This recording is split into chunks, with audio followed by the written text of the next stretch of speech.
예, 발표 시작하겠습니다. 네, 오늘 제가 하려는 논문은 이제 딥랩이라는 시멘틱 이미지 세그멘테이션 논문이고요.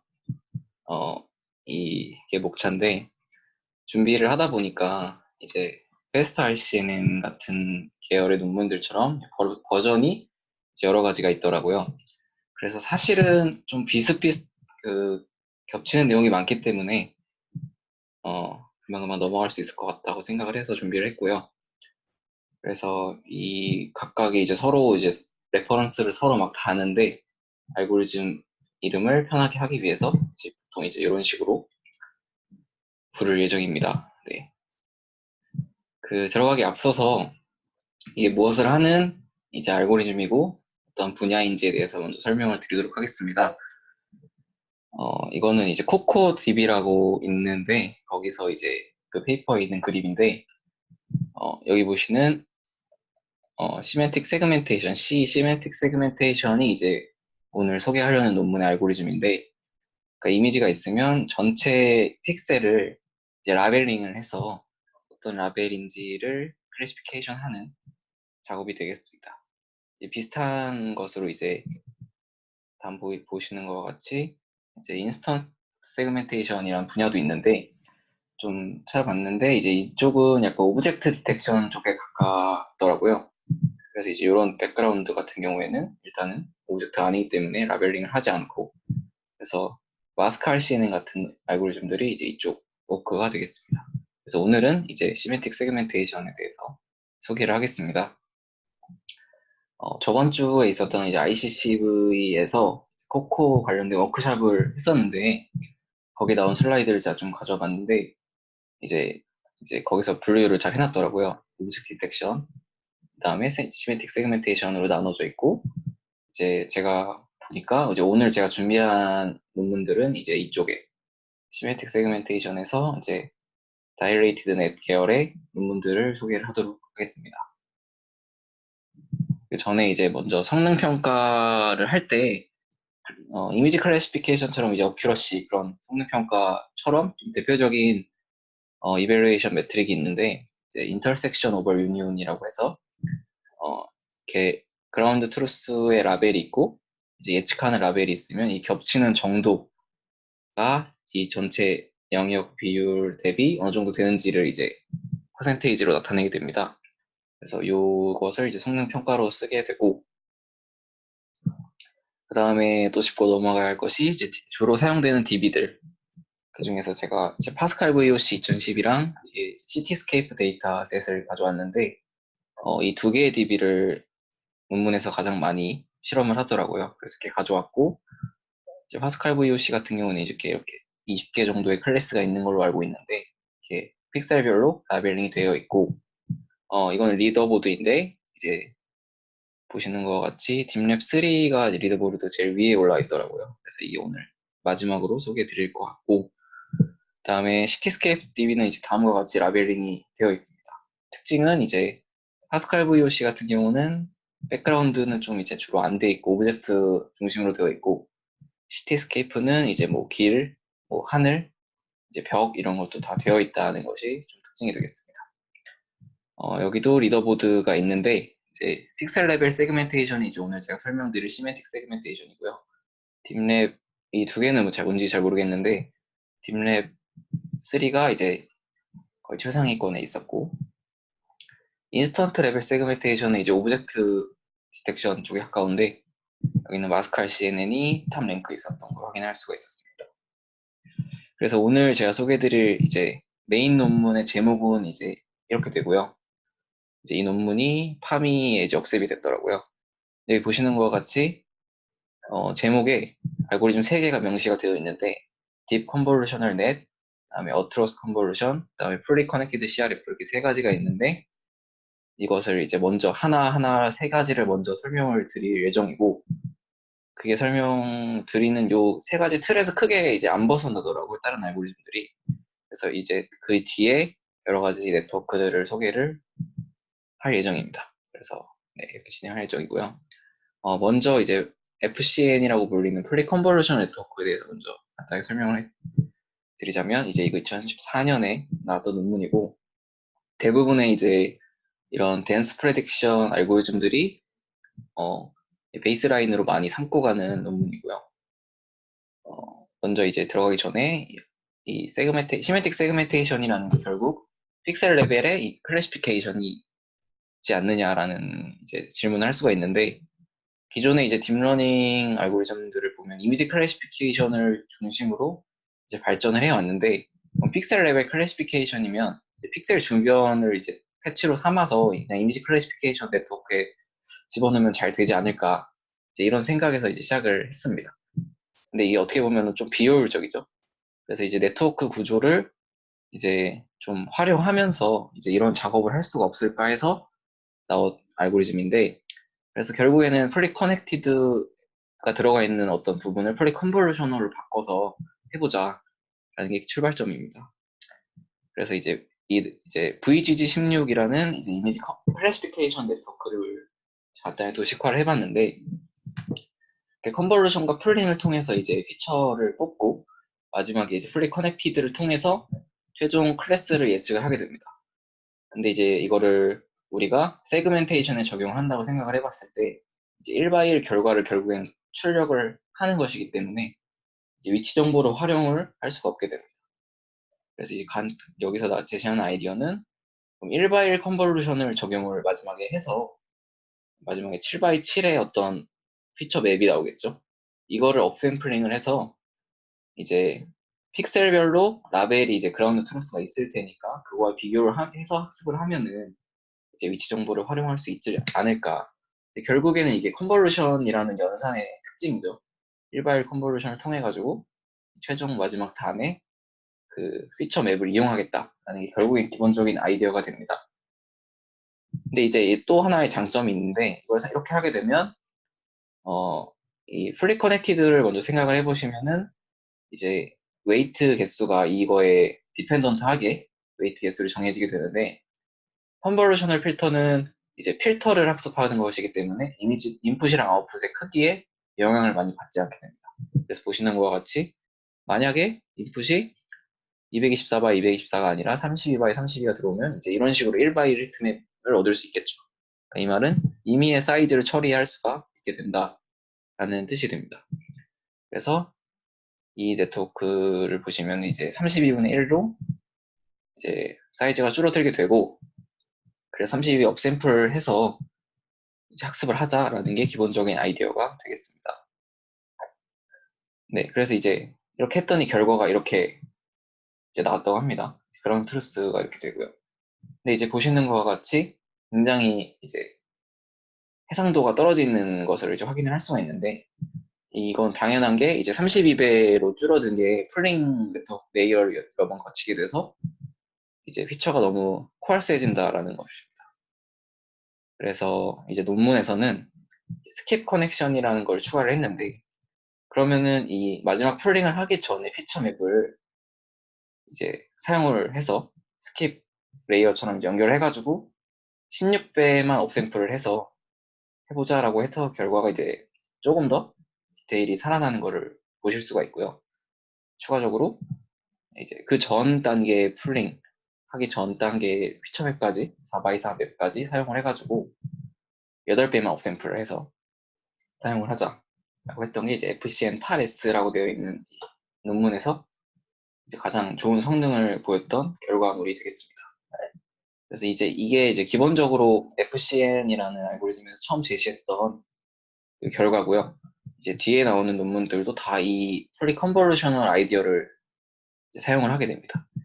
그래서 아까 말씀드린 파스칼 VOC랑 시티스케이프 DB에서의 성능 이제 이렇게 되는 것을 알 수가 있고요. 두 번째는 이제 다일레이트 컨볼루션이라고 불리는 이제 많이 들어보셨을 텐데 이제 풀링을 하게 되잖아요. 이미지 클래시피케이션 네트워크에서. 근데 이게 풀링을 하다 보면 이제 레졸루션이 감소하게 되는데 이제 FCN에서는 스킵 커넥션을 해서 어느 정도 해결했는데 이제 근본적인 해결을 해보자라는 겁니다. 그래서 이제 왜 풀링을 하는지를 좀 생각을 해보면 결국에는 글로벌 피처를 보기 위해서 이제 하는 거잖아요. 근데 이게 어떻게 보면 클래시피케이션의 관점이다 보니까 세그멘테이션에는 잘 맞지 않는 게 아니냐라는 질문을 던집니다. 그래서 이제 덴스한 프리딕션을 얻기 위해서는 결국에는 풀링을 할 거면 이제 업컨볼루션을 하거나 아니면 인풋을 멀티 스케일로 넣어서 좀 멀티 스케일의 그런 컨텍스트를 보면 되지 않느냐라는 이제 질문에서 이제 다음 두 논문이 추가적으로 이제 나왔었습니다. 근데 이제 다이레이트 컨볼루션에서는 애초에 이거를 그러면은 풀링을 안 하면 되는 게 아니냐. 그다음에 멀티 스케일을 굳이 이렇게 하는 게 그게 효율적인가에 대한 질문을 던지게 됩니다. 그래서 이제 다이레이트 컨볼루션이라는 게 나오게 됐는데 이제 딥랩이라는 논문 그 시리즈에서는 이제 이거를 어트로스 컨볼루션이라고 이름을 붙이더라고요. 그리고 두 개는 거의 그냥 기본적으로 같은 거다라고 생각하고 들으시면 될 것 같고, 이게 뭐냐라고 이제 먼저 설명을 드리면 이 그림으로 보시는 게 편할 것 같은데, 그냥 컨볼루션 대신에 중간을 이제 하나씩 뛰어넘은 상태로 컨볼루션을 하는 겁니다.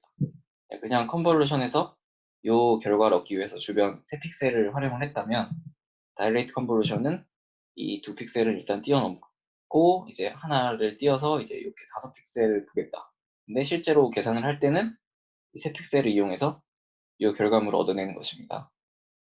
그래서 이렇게 했을 때 어떤 장점이 있는지를 생각을 해보면, 먼저 일반적인 그냥 3x3 컨볼루션을 하면은 이제 요 3x3의 영역을 다음 레이어로 넘기게 됩니다.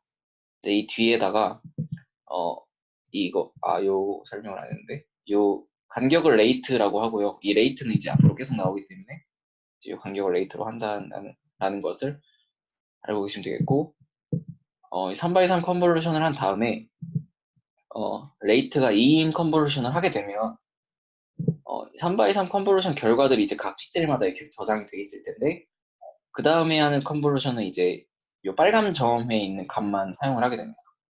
그러면은 요 빨간 점에 있는 값만 쓰게 되는데도 불구하고 7x7의 영역을 커버할 수 있다라는 것입니다. 이거를 한 번 더 이제 이 레이트를 키워가지고 한 번 더 캐스케이드하게 하게 되면 이제 3번 했을 때 15x15의 레인지를 커버를 할 수가 있다. 이걸 리셉티브 필드라고도 하는데, 결국에는 이제 기존에 풀링으로 하던 것을 다이레이트 컨볼루션을 쓰겠다는 건데, 결국에는 이렇게 함으로써 얻을 수 있는 효과는 이제 풀링을 대신하게 되는 효과를 기대하기 때문에 레졸루션이 줄어드는 것을 어느 정도 막을 수 있지 않느냐라는 것입니다. 그래서 논문에서는 이제 또 하나의 장점으로 논문에서는 이제 리셉티브 필드를 키울 수 있지만 이제 파라미터 개수는 그렇게 크게 부담이 되지 않게 할 수가 있다라는 장점이 있다고 말을 하고 있습니다. 여기까지 혹시 질문 있으신가요? 그러면은 예. 그 다이레이트 컨볼루션도 결국 그 레이트가 2이긴 하지만 그냥 가지고 있는 파라미터 그냥 보는 점은 딱 저 빨간 점뿐이잖아요. 네, 예. 그럼 사실 정보를 그 주변에 있는 정보를 다 쓴다고 얘기하기가 좀 어려운데 레인지를 7x7이라고 잡는 게 맞게 되는 건가요? 이제 그게 이제 저도 처음에 그렇게 생각을 했는데, 이 하나에서 그냥 레이트 2짜리 컨볼루션을 하는 거는 이제 큰 의미가 없고, 이제 이런 다이레이트 컨볼루션을 좀 여러 개를 연속해서 쌓았을 경우에는 어떻게 보면 이제 그렇게 볼 수 있지 않을까라고 생각을 했습니다. 그러니까 이 앞에 이제 컨볼루션이 있으니까 어떻게 보면은 이 점이 이 3x3 컨볼루션 했던 정보를 가지고 있는 거잖아요. 네, 예, 알겠습니다. 저도 질문이 예. 있는데요. 그 파라미터 수를 줄이는 게 어떤 의미가 있죠? 왜 파라미터 수에 집착하는지 잘 모르겠는데. 그거는 이제 제 생각에는 이제 음, 그냥 다이렉트 컨볼루션을 하면은 결국에는 이것도 어떻게 보면은 그냥 장점을 좀 얘기하고 싶어서 쓴 말 같긴 한데, 실제로는 이 9점만 쓰기 때문에 결국에는 파라미터가 수가 같잖아요. 그냥 3x3 컨볼루션이랑. 그러다 네. 보니까 대신에 하나 필터가 더 들어가는 거죠. 그렇긴 하죠. 예. 2단을 쌓은 거잖아요. 예, 근데 이제 그냥 3x3 풀링, 3x3 한 거랑 그냥 3x3 이제 풀링이 없고 레이트 2짜리 컨볼루션이 들어가니까 이제 풀링도 없고 대신에 파라미터 수는 똑같고 볼 수 있는 레인지는 늘어나는 게 아니냐 이렇게 설명을 하고 있습니다. 네, 알겠습니다. 예. 그 다음에 이제 CRF라고 해서 컨디셔널 랜덤 필드를 이제 몇 논문에 사용을 하는데 사실 이 부분은 좀 설명하기가 좀 길어서 사실 넣을까 말까 고민을 했는데 최대한 간단하게 설명을 해보도록 하겠습니다.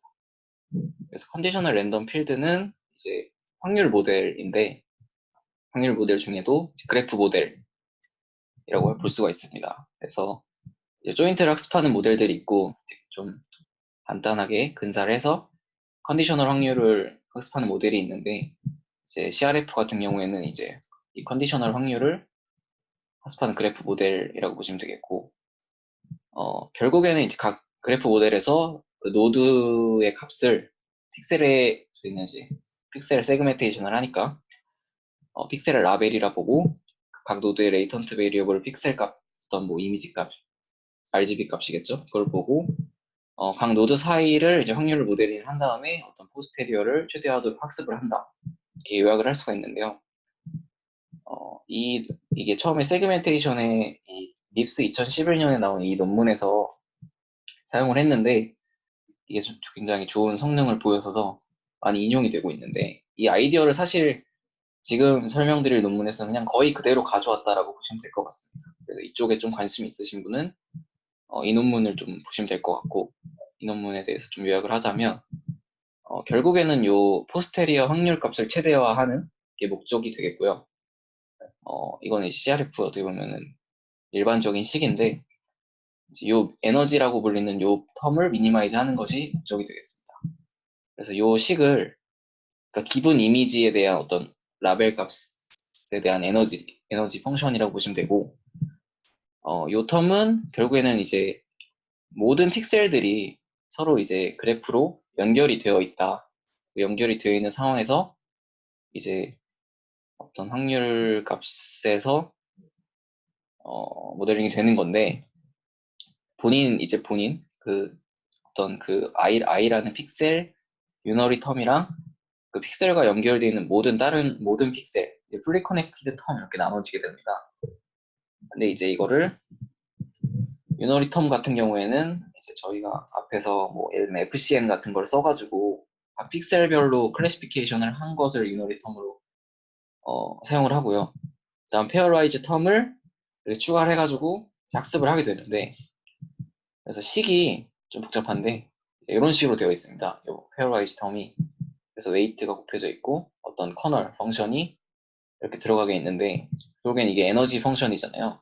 그래서 이 의미를 좀 생각을 해봤는데 결국에는 요게 이제 픽셀의 위치가 되고 요건 픽셀의 RGB 값인데 이게 서로 비슷하게 되면 요 값이 작아지게 되고 이제 요 값이 커지잖아요. 만약에 라벨이 서로 다르다면 그러니까 이 말이 결국에는 픽셀이 서로 이제 어떤 위치상으로나 RGB 상으로나 비슷한데 라벨이 서로 다르면 이제 페널티를 부여를 하게 된다. 그런 의미로 해석을 할 수가 있습니다. 그래서 이런 식의 텀을 추가를 해가지고 이제 학습을 해서 이제 라벨이 잘 클래시피케이션이 됐는지를 이제 추가적으로 확인을 하는 단계인데 여기서는 이제 모든 픽셀 간의 커넥션이 다 연결이 되어 있으니까 계산량이 많기 때문에 인필드 어프록시메이션이라는 걸 사용을 합니다. 이것을 이제 어떤 Q라는 디스트리뷰션을 만들고 Q를 이제 P를 결국에 우리는 구하려고 하는 거니까 Q랑 P의 KL 다이버전스를 최소화하게 학습을 하면은 이제 근사를 할 수 있게 되고 이게 너무 복잡해가지고 제가 좀 논문에 언급되어 있는 추가적인 메터리얼들을 첨부를 했고요. 결론만 말씀을 드리면 이 식을 이제 이터레이티브하게 포뮬레이션을 할 수가 있습니다. 그래서 이렇게 보시면은 이 부분이 좀 잘못됐는데 여기까지 부분이 이제 아까 페어라이즈 텀이 되고요. 이제 하나하나 좀 떼어서 보면은 이제 처음에 이제 CNN을 사용해가지고 픽셀의 라벨을 프레딕션을 한 다음에 그 다음에 그것을 이니셜 값으로 써서 커널 펑션 통과시키고 웨이트 등등을 곱해서 계속 이터레이티브하게 수렴할 때까지 최적화를 한다. 이렇게 이해를 하시면 될 것 같습니다. 그래서 이걸 어디에 쓰냐면 그냥 바로 쓰는다기보다는 이제 아까도 보셨겠지만 이게 픽셀 레벨의 프레딕션이기 때문에 굉장히 이제 디테일을 잘 살려서 프레딕션을 해야 되는데 그런 디테일을 살리기에는 이제 기존의 CNN으로는 한계가 있으니까 이거를 이제 후처리로 한번 이제 CNN 한번 돌리고 그 다음에 CRF를 통과시켜서 추가적으로 디테일을 살려주자 이런 개념으로 많이 들어가게 됩니다. 그래서 여기서 실제로 학습되는 부분은 이제 이 웨이트랑 파라미터 값이 되는데 논문에서는 다른 파라미터 그냥 고정시켜 놓고 이제 요거를 그 밸리데이션 셋을 이용해 가지고 그냥 하나하나 다 그리드 서치를 해가지고 최적의 값을 찾아냈다고 합니다. 네. 그래가지고 그냥 기존의 FCN이랑 제가 설명드린 이제 다일레이트 컨볼루션을 썼을 때는 이제 이런 결과를 프레딕션 맵을 얻게 됩니다. 근데 이렇게 하면 약간 스무스하게 나오기 때문에 예를 들면 이런 비행기의 어떤 엔진 부분 이런 게 잘 프레딕션이 안 되기 때문에 이런 걸 이제 CRF를 써서 계산량은 어느 정도 있지만 이제 디테일을 살려주자라는 게 CRF를 쓰는 배경이 되겠습니다. 그래서 논문에서는 보통 이제 10번 이하로 이터레이션을 하면 이렇게 결과를 얻을 수 있다라고 말을 하고 있습니다. 이제 이거는 추가적인 내용인데 결국에 이터레이티브 하기 때문에 딥랩 이제 2인데요. 이게 딥랩 2에서는 이제 이걸 2스테이지로 학습을 하는데 그러니까 DCNN 한번 돌리고 CRF 돌리고 결국에 이터레이티브한 수식이다 보니까 이렇게 이제 뭐라 그러죠? 메모리 QI가 어떻게 보면 메모리처럼 보고 다시 인풋으로 들어가는 거니까 RNN처럼 볼 수 있지 않느냐라고 해서 나오는 알고리즘도 있습니다. 그래서 이렇게 CRF를 RNN으로 모델링을 해서 집어넣게 되면은 얻을 수 있는 장점이 투스테이지 학습이 아니라 그냥 엔드투엔드로 처음부터 이제 학습을 할 수가 있게 된다. 이런 논문이 있었고요. 성능은 이제 뒤에 한번 다시 살펴보도록 하겠습니다. 그래서 여기까지가 이제 딥랩이라든지 이제 뒤에 설명드릴 논문에서 대부분 사용하는 알고리즘들이고요. 먼저 다일레이트 컨볼루션이라는 말을 처음 썼던 논문은 이제 다음과 같은 논문이 되는데 시기상으로는 딥랩 버전 1이라고 부르는 논문 뒤에 나온 논문입니다. 그래서 이 논문에서는 컨텍스트 모듈이라는 걸 제안을 했는데 이거는 그러니까 본인들이 제안한 어떤 VGG16 같은 거를 쓴 게 아니라 본인들이 제안한 네트워크고 보시는 것과 같이 인풋이 64바이 64바이 뭐 채널 피처 맵이 들어왔을 때 3바이 3의 어떤 다일레이트 컨볼루션을 캐스케이드하게 쌓아가지고 최종적으로 결과를 얻는 그런 네트워크가 되겠습니다. 모드가 베이직 모드, 라지 모드 이렇게 두 개가 채널 개수에 따라서 있고요. 그 다음에 이게 리셋티브 필드 이제 논문에서 말하는 리셋티브 필드 레인지가 되는데 이렇게 하게 되면 67바이 67에 커버할 수 있게 돼서 64바이 64바이 인풋이 들어왔을 때 이제 커버할 수 있는 그런 네트워크가 되겠습니다. 그래서 마지막엔 1바이 1 컨볼루션을 써서 결국에 최종 아웃풋 레졸루션도 64바이 64로 나오는 것으로 제가 알고 있습니다. 그리고 이것뿐만 아니라 기존의 VGG 네트워크 이렇게 있는데 풀링을 제거하고 다일레이트 컨볼루션으로 바꿔서 이제 4바이 4 히트맵이 나오겠죠. 풀링이 없으니까. 그 다음에 다일레이트 컨볼루션을 중간에 레이트 2짜리랑 레이트 4짜리를 넣어서 좀 넓은 리셉티브 필드를 볼 수 있게 수정을 해가지고 8배 정도만 업샘플을 해서 얻어내는 이제 이 모듈 이름을 프론트 엔드 모듈 이렇게 부르는 두 가지를 제안을 했습니다. 그래서 여기서 네트워크에서는 프론트 엔드 모듈을 이렇게 통과시키고 그 결과를 컨텍스트 모듈에 또 통과시켜서 최종 프레딕션을 하겠다. 그러면은 다이렉트 컨볼루션이 많이 들어가니까 이제 많이 성능을 좀 기대할 수 있지 않겠냐 이렇게 제안을 했습니다. 그래서 이 논문에서 그냥 컨트리뷰션은 이 두 개가 전부고요. 그냥 다이렉트 컨볼루션을 써서 새로운 네트워크 이제 제안을 했다라는 게 이제 전부가 되겠습니다. 결과를 보시면 이게 이제 FCM 파리스 처음에 이제 설명드린 거고요. 그다음 딥랩 이제 버전 1이라고 부르는 이제 알고리즘이고, 그다음 여기 프론트엔드 모듈 썼을 때 잘 된다. 그다음에 컨텍스트 모듈까지 추가를 하면은 이런 잘못 클래시피케이션 되는 게 좀 잘 수정이 되고, 그다음에 아까 말씀드린 CRF RNN이 얘네 컨트리뷰션은 아닌데 CRF RNN까지 쓰면은 이렇게 좀 더 디테일까지 다 살아나는 것을 볼 수 있다라고 이제 제시를 하고 있습니다. 그래서 성능을 보시면 이제 요거는 이제 CRF RNN만 썼을 때, 그다음 다이렉트 컨볼루션 프론트엔드 모듈, 컨텍스트 모듈, 거기에 CRF RNN까지 썼을 때 성능이 75.3%까지 나왔다라고 주장을 하고 있습니다. 이제 그 다음에 설명드릴 게 이제 딥랩이라는 이제 논문인데, 딥랩 이름이 붙은 요 논문은 실제로는 딥랩 2고요. 요 논문은 처음 나왔던 게 이제 2014년으로, 이게 아마 엄태웅님 리스트에 있는 논문으로 알고 있습니다. 네. 그래서 딥랩 버전 1은 앱스트랙트를 봤는데 그냥 CRF를 좀 강조를 하더라고요. 그래서 CRF 썼고, 그 다음에 다이렉트 컨볼루션을 이때는 콜 알고리즘이라고 해서 이름을 붙였더라고요. 콜 알고리즘 썼다. 이게 끝입니다. 딥랩 1에서는. 근데 이제 딥랩 2는 이제 좀 여러 가지 보완을 해서 이제 냈는데, 일단은 딥랩 여기 앱스트랙트가 있는데 세 가지 컨트리뷰션이 있고, 이제 어트러스 컨볼루션, 이게 다이렉트 컨볼루션인데요. 이거랑 스파셜 피라미드 풀링, 다음 풀리 커넥티드 랜덤 필드 CRF 썼다, 이렇게 되겠습니다. 다음 뭐 추가적인 학습 방법을 썼다 해가지고 딥랩 버전 1에 비해서는 이렇게 그림에서 보시는 것 같이 다이렉트 컨볼루션을 썼다는 걸 강조를 다시 하고 있습니다. 그래서 이 피처 맵도 이거에 비해서 사이즈가 큰 것을 확인할 수가 있습니다. 그래서 이제 좀 차이점만 좀 위주로 설명을 드리면, VGS 16이 계속 나오는데 여기서는 요 부분 풀리 커넥티드 FC6 부분을 레이트 4를 쓰는데, 이제 이걸 이렇게 여러 가지 실험을 해봤는데 레이트를 12까지 했을 때 좀 성능이 잘 나왔다 이제 라고 하고 있는데, 이 다이렉트 컨볼루션의 프론트엔드 모듈이랑 되게 비슷한 거를 확인할 수가 있습니다.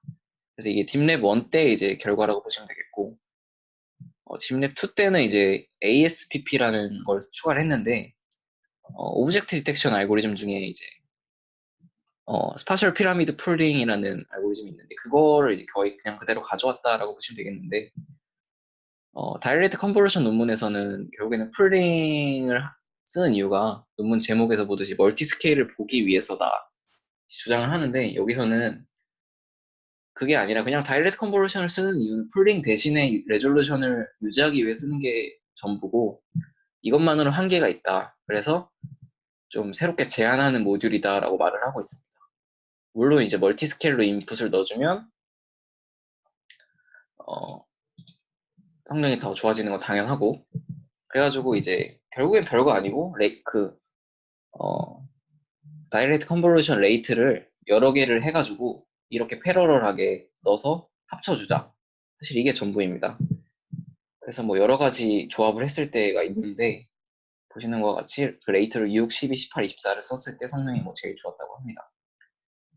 그 다음에 여러 가지 좀 트레이닝 상의 이슈들이 있는데, 좀 중요한 것만 설명을 드리면 VGG 16을 뭐 레지넷으로 바꿨고, 그다음에 뭐 코코에 프리트레이닝을 했고, 데이터 어그멘테이션을 했고, 이런 걸 했을 때 성능이 뭐 이렇게 좋아졌다 말을 하고 있습니다. 그래서 결과가 이제 ASPP 효과는 이제 썼을 때 이렇게 좀 더 넓은 영역을 보게 되니까 좀 잘 되고, 레지넷이랑 CRF 썼을 때는 이제 레지넷이 아무래도 좀 더 깊은 네트워크고 레지듀얼 커넥션도 있다 보니까 좀 더 잘 되고요, 당연히. 그다음 CRF 썼을 때 이렇게 디테일 부분에서 좀 더 좋은 모습을 보여줬다라고 말을 하고 있고요. 그래서 딥랩의 성능은 이제 딥랩 2가 성능이 좀 잘 나와서 이거를 퍼블리시 한 것으로 보입니다. 그래서 마지막으로 이제 2개 정도 논문이 남았는데, 결국에는 이제 중복되는 내용이 많고요. 얘네들도 마찬가지로 이 논문에서는 결국에는 글로벌 콘텍스트를 봐야 성능이 잘 나온다. 왜냐면은 이제 여기 보시는 이제 강인데, 강인 걸 알면은 여기를 카로 하지 않을 테고, 그다음 하나의 빌딩도 되고 스카이스크래퍼도 되게 하진 않을 거고.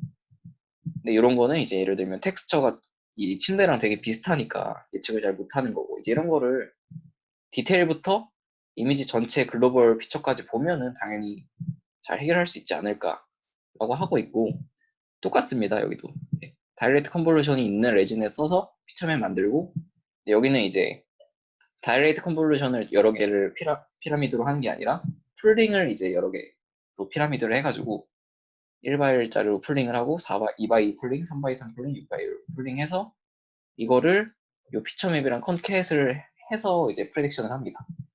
그다음 이거랑 추가적인 컨트리뷰션은 이제 억실레어리 로스라고 하는데, 그러니까 맨 마지막에서 로스를 보는 게 아니라 중간에서 이게 레이어가 깊으니까 중간에서 로스를 해서 학습을 하면 더 잘 된다 라고 말을 하고 있고요.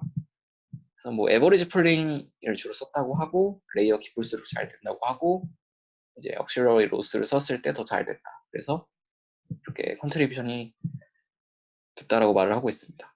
그래서 결과가 이렇게 되고요. 여기 나오는 딥랩은 이제 딥랩 2가 되고요.